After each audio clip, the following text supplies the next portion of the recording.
I want to start this story before the drugs, before the prison cell, before the headlines, before anyone knew the name Mike Lindell for anything at all. Because long before his life collapsed, something inside him was already unstable, not broken, just restless. Mike Lindell didn't grow up with a clear sense of direction. There was no moment where he said, "This is who I am, this is where I'm going." Instead, there was noise, an uneasy mind, a constant itch, a feeling that wherever he stood, he was slightly out of place. As a young man, he moved fast, too fast, from job to job, from idea to idea, from one attempt at stability to the next. He sold things, he hustled, he chased opportunity the way some people chase quiet, but nothing ever stayed. Not because he was lazy, not because he lacked intelligence, but because he never felt settled inside himself. And when you don't feel settled inside, you keep changing the outside. Mike tried businesses early, small ventures, simple ideas. They failed, not catastrophically, not dramatically. They just didn't work. Each time he told himself it was normal. Everyone fails, everyone struggles. But underneath that rational voice, there was another one, quieter, more persistent. It whispered, "Why does this seem easier for everyone else?" He watched people his age build careers, buy homes, establish routines. Meanwhile, he was still searching for traction, still improvising, still uncertain. That kind of comparison doesn't scream, it seeps, slowly, night after night. Mike wasn't depressed in a clinical sense, at least not yet. But he carried a low-grade dissatisfaction everywhere, a sense that life was happening just slightly out of reach. And when you live like that, you don't necessarily want pleasure, you want relief. Relief from thinking, relief from self-awareness, relief from the constant internal evaluation. Am I doing enough? Am I enough? At this stage, there were no drugs controlling his life, no addiction defining his days, but there was vulnerability. And vulnerability doesn't announce itself. It waits. It waits for the first thing that makes the noise stop. Mike wanted to feel calm. He wanted to feel confident. He wanted to feel, even briefly, like he belonged in his own skin. He didn't know how to build that naturally. No one teaches you that. So he kept moving. New environments, new attempts, new distractions, but the mind followed him everywhere. And then one day, he encountered something that changed how his brain felt. Not forever, just at first. Cocaine didn't enter his life as a monster. It entered quietly, as energy, as clarity, as confidence. For the first time in a long while, his thoughts lined up. The doubt softened, the hesitation faded. He felt capable, not euphoric, capable. And that's important, because addiction doesn't always begin with chaos. Sometimes it begins with silence, with the sudden absence of inner friction. Mike didn't think, "This will destroy my life." He thought, "So this is how other people feel." Focused, unburdened, sure. That moment matters, because it explains everything that came after. You don't chase a substance because you want to ruin yourself. You chase it because it temporarily fixes something you don't know how to fix. At this point in the story, Mike still believed he was in control. He believed he was experimenting, managing, choosing. He still had plans, still had ambition, still believed that success was just one good break away. But something had shifted. A line had been crossed, not dramatically, but decisively. From here on, relief would no longer come from within. And that choice, made without fear, without awareness, without drama, would quietly begin to rearrange his entire life.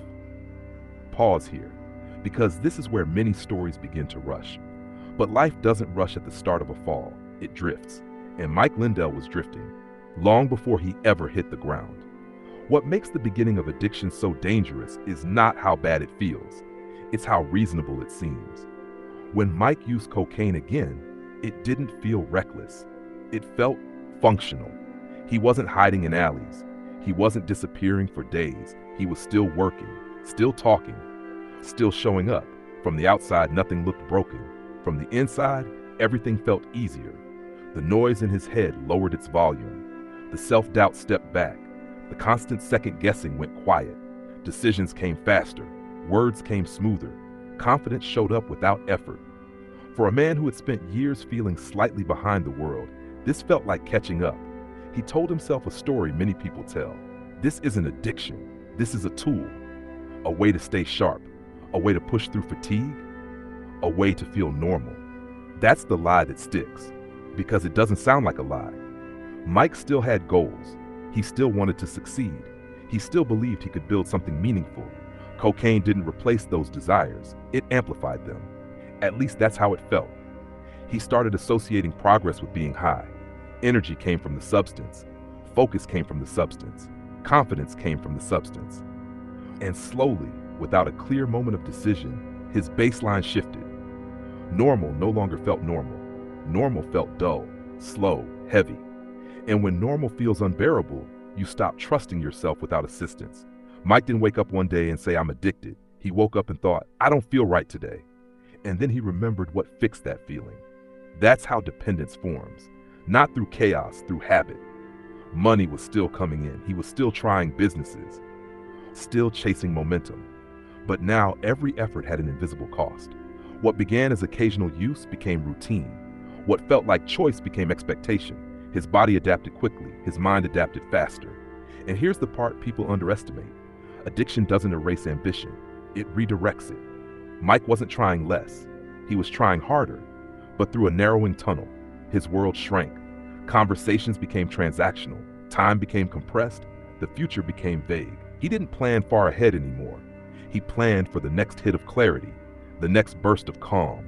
And because cocaine gives before it takes, he didn't notice the trade happening yet. Relationships began to feel inconvenient. Sleep became optional. Rest felt unnecessary. He trusted the substance more than his own judgment. And still, from the outside, he looked driven. That's what makes this stage so deceptive. People around him didn't stage interventions. They didn't panic. Some even admired his intensity.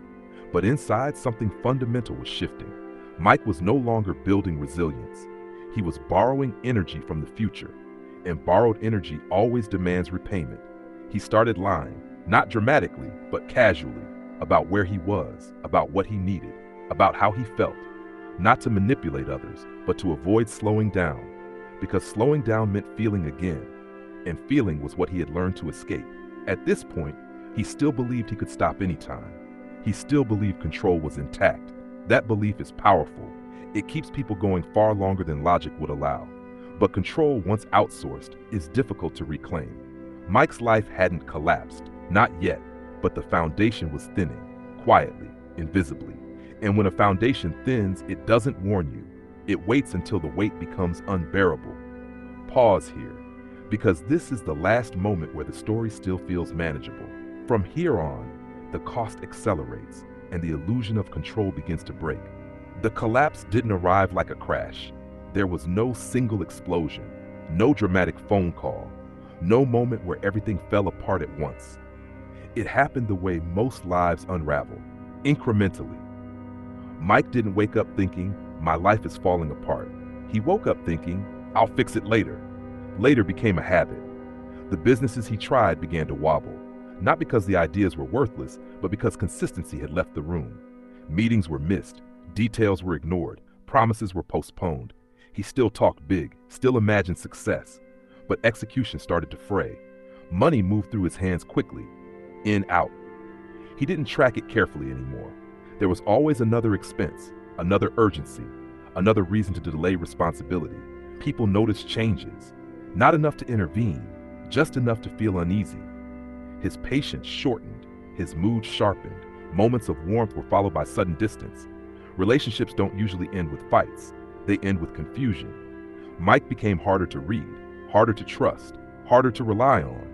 Not because he wanted to hurt anyone, but because addiction narrows your field of vision. When survival feels personal, everything else feels optional. Sleep became irregular, days blurred. He began living in reaction mode. Fix this problem, cover that mistake, move past this conversation. The future stopped being a place and became a fog. And here's the most dangerous part. He still believed he was moving forward. Busy can disguise decay. From the outside, he was active. From the inside, he was fragmenting. Cocaine no longer gave clarity. It gave urgency. He needed more to feel the same effect, more to push through the same day, more to quiet the same doubts. And when it didn't work, he blamed himself. "I'm not disciplined enough. I'm not trying hard enough. I just need to focus." Addiction is cruel that way. It convinces you the problem is character, not chemistry. So you double down. Mike doubled down on everything. Work, spending, using. And each time something broke, he told himself it was temporary. That's how denial survives, not by lying loudly, but by reframing constantly. A missed payment became a delay. A broken relationship became bad timing. A lost opportunity became someone else's fault. He wasn't evil. He wasn't malicious. He was exhausted and afraid of stopping. Because stopping meant facing how far things had drifted. Eventually, consequences began stacking. Bills didn't wait. Trust didn't reset. Time didn't rewind. He started burning bridges without noticing the smoke. Some people pulled away quietly. Others confronted him. He brushed both aside. Not because he didn't care, but because he couldn't afford awareness. Awareness hurts when you don't know how to change. This was the stage where Mike began disliking himself. Not dramatically, not with despair, with irritation. He didn't recognize his own reactions. He didn't respect his own decisions. And when self-respect erodes, self-destruction feels less significant. At this point, he was no longer chasing success. He was chasing maintenance, holding things together just enough to avoid collapse. But life doesn't negotiate forever. Pressure accumulates, and when it releases, it doesn't ask permission. Pause here, because this is the middle of the fall. The part no one writes movies about. The long stretch where everything is wrong but nothing has ended yet. From here, the story moves toward consequence. Not as punishment, but as exposure. And that exposure will change everything. At some point, life stops responding to effort. No matter how hard you push, nothing moves. That's when Mike learned what prison really means. It didn't begin with handcuffs. It began with limitation. Doors closing quietly, options disappearing without announcement. People stopped returning calls. Opportunities dried up. Not all at once, just enough to feel cornered. Mike's world grew smaller, his schedule tightened, his excuses multiplied, and still he used. Not because it felt good anymore, but because stopping felt impossible. By now, cocaine wasn't giving him confidence. It was keeping him functional, barely. Every day became a negotiation between consequences and cravings usually won. Then came the moments he couldn't talk his way out of. Encounters with law enforcement, being detained, being searched. Those moments shock people who still believe they're in control, because suddenly someone else decides where you stand, where you sit, when you speak. Mike found himself in jail. Not a cinematic version of prison. No dramatic monologue, just cold walls, hard surfaces. Time that doesn't care who you are. The first night is always the loudest. Not because of the noise, but because there's nothing to distract you. No phone, no substances, no movement, just thought. Mike lay there fully awake with his past echoing in his head. Every promise he'd broken, every opportunity he'd wasted, every version of himself he no longer recognized. There was no one to impress, no one to convince. In that space, identity strips down to truth, and the truth was simple. He didn't trust himself anymore. That realization hits harder than shame, because shame says, I did something wrong. Loss of trust says, I don't know if I can fix this. When Mike was released, freedom didn't feel like relief, it felt conditional. Every step carried weight, every decision felt fragile, and yet he went back to the same patterns, back to the same substances. This is the part people don't like to hear. Prison doesn't cure addiction. Fear doesn't erase compulsion. Consequences don't automatically create clarity. Sometimes they only create pressure. Mike didn't relapse because he was stupid. He relapsed because pain doesn't teach skill. And he didn't yet know how to live without escape. So the cycle continued. Use, regret, consequence. Each round stripped more dignity. Each round shortened the distance between where he was and where he feared he was heading. Eventually, even jail stopped feeling shocking. That's when you know something is deeply wrong, when the bottom starts to feel familiar. Mike wasn't surprised by his own behavior anymore. He expected failure. He planned around disappointment. He stopped imagining recovery. That's a prison few people escape.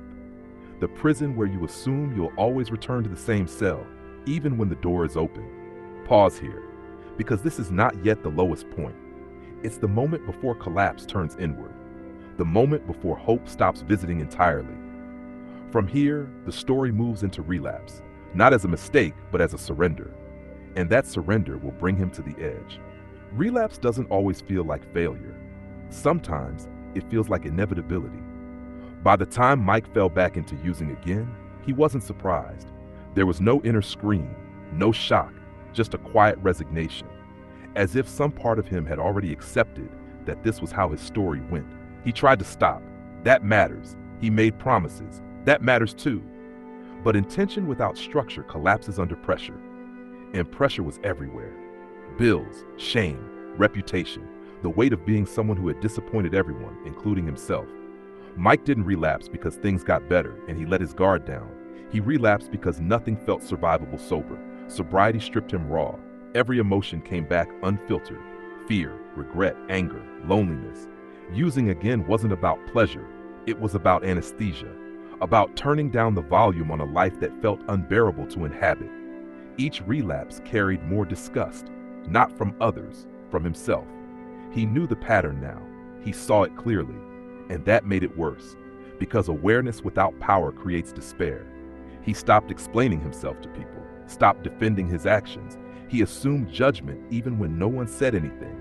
That's what addiction does at this stage. It teaches you to preempt rejection by withdrawing first. Mike isolated, not physically at first, but emotionally. Conversations became shallow, eye contact shortened. He didn't want to be seen too closely, because being seen meant being known, and being known meant being exposed. At night, when the noise returned, he sometimes wondered how it had gotten this far, not in a dramatic way, more like confusion. How did I become this version of myself? He remembered who he used to be, the man with ideas, with ambition, with optimism. That memory hurt more than the present because it reminded him of what he had lost. Relapse also changes how you imagine the future. Mike stopped picturing success, stopped dreaming in detail. He imagined survival, getting through the week, avoiding the worst outcomes, staying functional enough to not completely disappear. That shrinking of vision is one of addiction's cruelest effects. It convinces you that smallness is safety, that aspiration is dangerous, that hoping too much only makes the fall harder. And yet, even here, something didn't die. It weakened, it hid, but it didn't vanish. A quiet discomfort with surrender, not hope, not belief, just discomfort. Mike didn't want to be saved. He didn't feel worthy of rescue, but he also didn't want to keep living like this forever. That tension between exhaustion and refusal is subtle, easy to miss, but it's the seed. At this stage, there was no vision of recovery, no clear plan, no confidence, just a growing awareness that continuing this way meant losing everything, not metaphorically, but literally. Health, freedom, life. Relapse didn't break Mike. It stripped away illusion. It showed him that willpower alone wasn't enough, that trying harder wasn't the answer, and that realization, as painful as it was, set the stage for something different. Pause here, because the next part is not about triumph. It's about the moment where there is nothing left to pretend, where belief disappears, and paradoxically, that's where change begins. There is a moment when even desperation runs out, not because things improve, but because the body and mind are too tired to argue anymore. This was that moment for Mike. He wasn't panicking. He wasn't crying out for help. He was empty. No rage, no urgency, no drama, just a flat awareness that nothing he had tried had worked. He looked at his life without bargaining, no if only, no maybe next time, just facts, broken trust, damaged health, a record he couldn't erase, a reputation he couldn't outrun. And the most painful truth of all, he didn't believe in himself anymore. Not a little doubt, not insecurity, absence. The idea that he could change felt abstract, like imagining another person's life. People often think belief is required to begin again. It isn't. At this point, belief was gone. What remained was exhaustion. Mike didn't see a future worth chasing, but he did see one worth avoiding. He didn't want to die like this. Not dramatically, not heroically, just quietly wasted. That thought stayed with him. He didn't share it, didn't announce it. It wasn't motivation. It was a boundary. I can't keep doing this. Not because he believed in success, but because continuation felt unbearable. This distinction matters, because many people wait until they feel hopeful to change. Mike changed because hopelessness removed alternatives. There was no confidence, no vision, no inner voice saying, "You've got this." There was only a small, stubborn refusal to disappear completely. He didn't trust himself, so he stopped asking himself what he wanted. He asked a simpler question: what do I do next? Just for today. That question saved him. Not instantly, not cleanly, but it narrowed the field. Today, don't use. Today, show up. Today, endure discomfort without escaping. There was no pride in it, no sense of progress, just compliance with reality. Mike sought help, not because he felt strong, but because he felt incapable. That humility wasn't spiritual, it was practical. I can't do this alone. Admitting that didn't feel freeing, it felt humiliating. But humiliation is survivable, and it's often the price of rebuilding. In those early, sober days, everything felt loud. Time slowed, emotions spiked. Without chemicals to buffer experience, life felt sharp. Mike didn't enjoy recovery. He tolerated it. That's an important distinction. Recovery wasn't inspiring. It was uncomfortable. He doubted it constantly. He doubted himself even more. But he didn't leave. That was the win. Staying when nothing inside you is convinced is harder than starting. Mike stayed day after day. Not with faith, with discipline born from fear. Fear of returning to the person he could no longer stand. Pause here. Because this is the pivot, not the turnaround, the pivot. From chaos to structure, from impulse to restraint, from belief to action without belief. From here, something fragile begins to form. Not confidence, not success, stability.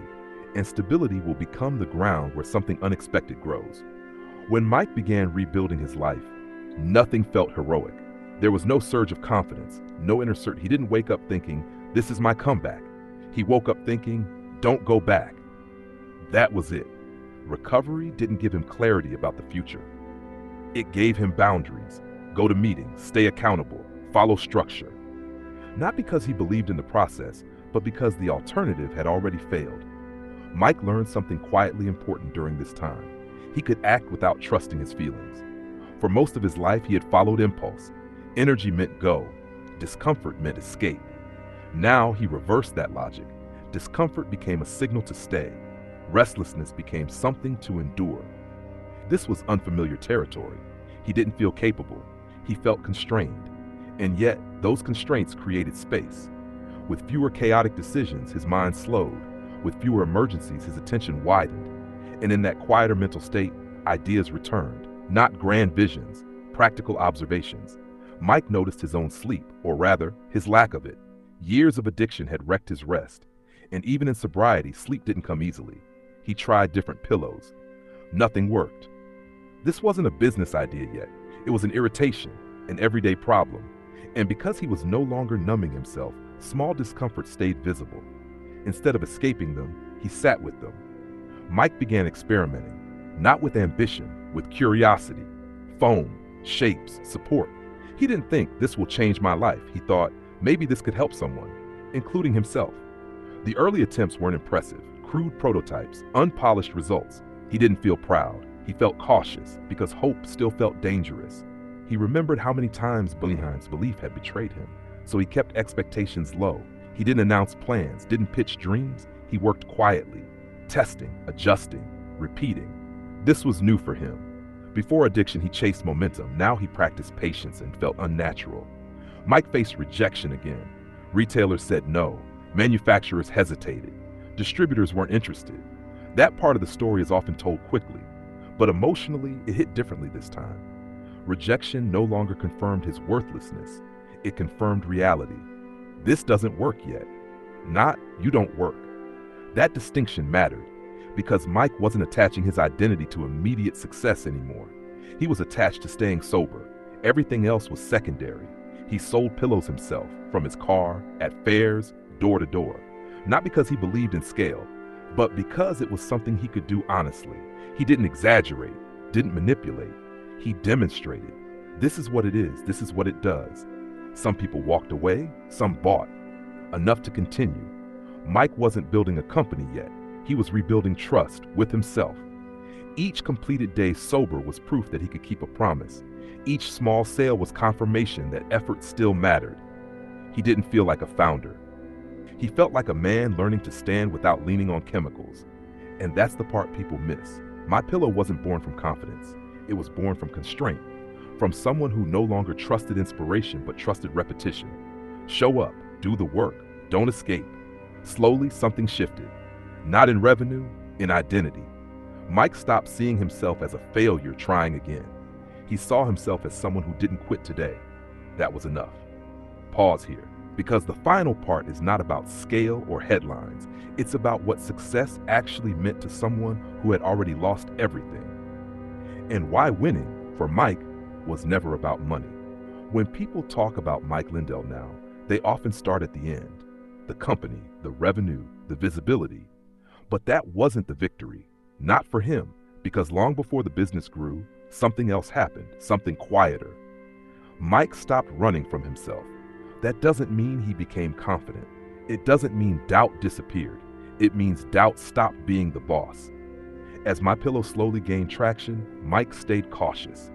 He didn't trust success easily, not because he was pessimistic, but because he had learned how quickly things could vanish. Growth came in uneven waves. One opportunity would open, another would collapse. Manufacturing issues, cash flow pressure, skeptical partners. Every stage carried reminders of how fragile progress can be. And that fragility didn't scare him anymore. It grounded him.